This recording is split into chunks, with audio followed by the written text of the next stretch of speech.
C'est un grand voyage dans le temps. 150 ans d'histoire de la Delmas, une saga en forme de success story. Tout a commencé en 1867, lorsque les frères Delmas créent une compagnie pour assurer les dessertes des îles en bateau à vapeur. La Delmas transporte, mais elle va aussi chauffer les citoyens. Le charbon vient d'Angleterre et les briquettes seront fabriquées à La Rochelle. On a effectivement sur le plateau nautique des gens qui travaillent, qui fabriquent, qui transforment en fait ce charbon qui arrive brut. Il est déchargé dans ces gros godets dont on a un exemple dans l'exposition. Et effectivement, il est transformé, en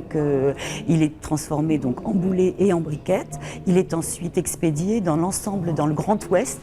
La Delmas va conquérir les océans. Les armateurs sont tout à la fois visionnaires et avant-gardistes.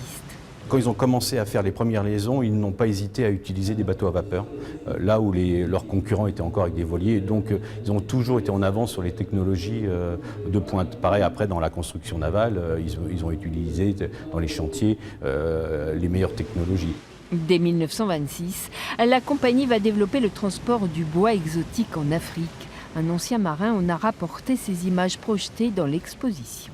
Il faut imaginer effectivement qu'il n'y a pas d'infrastructure portuaire. Les bois descendent le long de la rivière, sont effectivement attachés les unes avec ces grosses grumes sont attachées les unes aux autres par des hommes qui sautent de bois en bois. Enfin, c'est vraiment un travail très dangereux et très spectaculaire.